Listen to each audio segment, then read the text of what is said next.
Hello friends, Radhe Radhe सभी को। जय श्री कृष्णा। कैसे हैं आप लोग? उम्मीद करती हूँ सभी लोग बहुत ही अच्छे होंगे। भाई मैं भी ठीक हूँ। देख सकते हैं आप लोग फेस पे कितनी स्वेलिंग जैसी लग रही है। आंखें देखो, यहाँ पे देखो, पता लग रहा है कितनी सूजन हो। ये देखो कैसे लटक गई आंखें बिल्कुल। तो भाई शादी करके हम लोग कल आए अपने घर पे। इतनी थकान कुछ पूछो ही मत।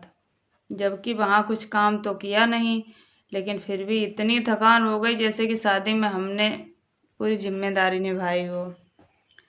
क्योंकि इतने भारी भारी साड़ी कपड़े पहनो, उनको पहने ही पहने लगता है कितना बोझ रखा हो अपने ऊपर। पहने ही पहने इतनी थकान हो जाती है। अभी तक थकान उतरी नहीं बिल्कुल। लगता है कि सोते ही रहो। जबकि आज मैं इतना लेट उठी हूँ, 7 बजे सो के उठी हूँ। और जब शीशे में अपना फेस देखा तो देखने वाले लोग कहने लगे कि चेहरा तो देखो कितना लगता है कि सूजन आ गई हो। तो वास्तव में जब शीशा देखा तो सूजन नहीं लग रही है, क्योंकि एसी चला ली तो वो ज़्यादा ठंडा हो गया कमरा। बंद की नहीं, इतनी सर्दी लगने लगी, लेकिन बंद करने का होश ही नहीं रहा सोने के आगे की चादर ओढ़ ली, फिर भी सर्दी लगती रही। लेकिन इतनी गहरी नींद में सो रही थी कि एसी बंद नहीं की। ज़्यादा ठंडी हो जाती है एसी, और ज़्यादा मुझे थकान हो और फिर एसी ज़्यादा ठंडी हो जाए तो अक्सर मेरे चेहरे पे स्वेलिंग आ जाती है। देखो, दूर से ही पता लग रहा है। लेकिन स्वेलिंग आ जाती तो चेहरा भारी भारी सा लगने लगता। मुझे तो अच्छा लगने लगता है। चलो, स्वेलिंग के बहाने से ही एकदम मोटा सा लगने लगता है चेहरा। और अभी मैं चाय बनाकर लेकर आई हूँ। अब मैं चाय पीऊँगी। लगता है कि चाय पीकर फिर से सो जाऊँ, इतने भी थकान लग रही है। कहीं शादी पार्टी हो गर्मियों में, तो गर्मियों में जाना इतना मुश्किल पड़ जाता है, कुछ पूछो ही मत। सर्दियों में कुछ भी दिक्कत नहीं होती है, गर्मियों में बहुत दिक्कत हो जाती है। एक तो इतनी भीड़ भाड़ होती। मौसी जी के यहाँ लास्ट शादी थी, लास्ट लड़के की। 4 लड़के हैं मौसी जी के, 3 लड़कों की शादी हो चुकी और चौथे की थी ये। तो लास्ट शादी, इतना रिश्तेदार, इतनी भीड़, इतने मेहमान आए। कोई भी मेहमान ऐसा छुट्टा नहीं जो थोड़ा सा भी रिश्ते में लगता है, उसको भी मौसी जी ने बुलाया। तो काफ़ी भीड़ थी। जबकि उनका मकान तो बहुत बड़ा है, 5-6 रूम है, इतना बड़ा आंगन है, बरामदा है, बहुत बड़ा मकान है। मकान छोटा नहीं था, लेकिन फिर भी लोगों की भीड़ बहुत थी। इतने कूलर थे, इतने पंखे, फर्राटा, 2-3 फर्राटा पंखा चल रहे थे, और हैवी वाले 2-3 कूलर थे जो शादियों में होते हैं, वो उन्होंने पहले से ही खरीद रखे थे। वो कूलर थे, पंखे, हर जगह कूलर पंखे की व्यवस्था थी। लेकिन फिर भी गर्मी तो गर्मी है, इतनी भीषण गर्मी थी। कूलर पंखा भी क्या करें, जबकि बराबर कूलर पंखा चलते ही रहे, 1 सेकंड के लिए बंद नहीं हुए। 2-2, 3-3 इन्वेटर, बैटरा, 3-3, 4-4 बैटरा की दिक्कत ना हो मेहमान को। लेकिन फिर भी भाई गर्मी है तो गर्मी है। जून जुलाई की गर्मी तो बहुत ही ज़्यादा होती है। मई जून जुलाई अगस्त सितंबर, बस यही भीषण गर्मी होती है। तो मैंने तो बताया था ब्लॉग में पहले कि मैं तो भाई रात को छोटी सिस्टर के यहाँ चली गई थी। वहाँ सुकून से सोए आराम से हम लोग, हम और मम्मी। फिर सुबह आए हम लोग नहा धोकर। एकादशी व्रत भी था, पारण भी किया वहीं पे। नहा धोकर नाश्ता वास्ता करके आए थे।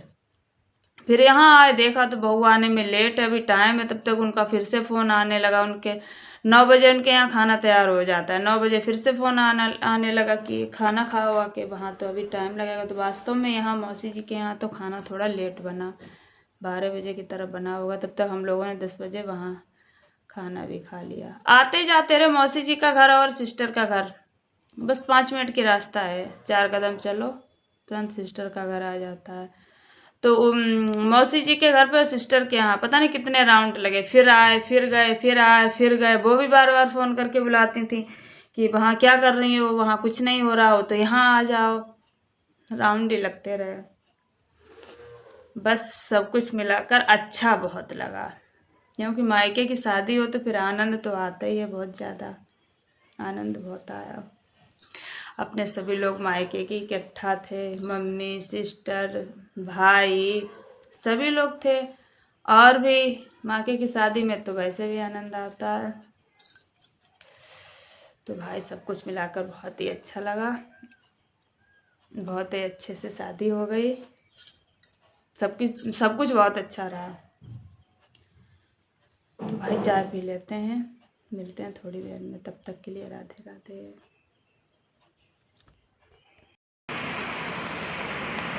तो भाई हम नहा धोकर हो चुके हैं फ्री, खाना पीना खाकर। सुबह जब उठे थे तो ऐसा लगता था कि फिर से लेट जाएं, चाय पीकर फिर से सो जाएं, लेकिन फिर से लेट जाओ सो जाओ तो दिन खराब हो जाता, दिनचर्या बेकार हो जाती है। फिर धूप निकल आती, फिर कोई भी काम करने का मन नहीं करता, न नहाने का मन लगेगा नहाने में, न पूजा पाठ में मन लगेगा। फिर लगता है कि पूरा दिन खराब हो गया। तो भाई चाय पीकर फिर से सोए तो नहीं, फिर झाड़ू पोछा किया, साफ़ सफाई की थोड़ी बहुत, और नहाकर खाना पीना बनाकर खाकर फ्री हो चुके हैं। पति देव तो सो गए आराम से, और अब फ्री हो गए, अब आराम से कोई टेंशन नहीं किसी काम की। अब सो जाएंगे, आराम से सोएंगे। 2 बज चुका है, 2 बजे से सोएंगे, फिर उठेंगे हम 5, साढ़े 5, 6 बजे। 3-4 घंटे आराम से सोएंगे, शाम को उठेंगे। और सुबह उठे थे तो लगता था कि बहुत थकान है, बहुत थकान है, लेकिन फिर जब सारा काम कर लिया और अब नहा धोकर फ्री हो गए, अब नहीं लगता है कि थकान है। पता नहीं, ऐसा लगता है कि नहाने के बाद थकान उतर जाती है। जब तक नहाओ ना तब तक थकान और भी ज़्यादा लगती रहती है। नहाने के बाद में फिर लगता है कि अब नहीं इतनी थकान है, शरीर बिल्कुल हल्का हो गया है।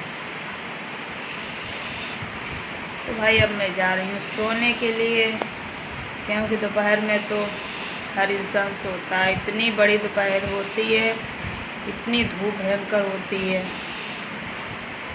3-4 घंटे करो क्या पूरी दोपहरी, सो जाओ तो टाइम पास हो जाता है, पता ही नहीं लगता टाइम। थोड़ी बहुत देर फ़ोन चलाएंगे, उसके बाद में फिर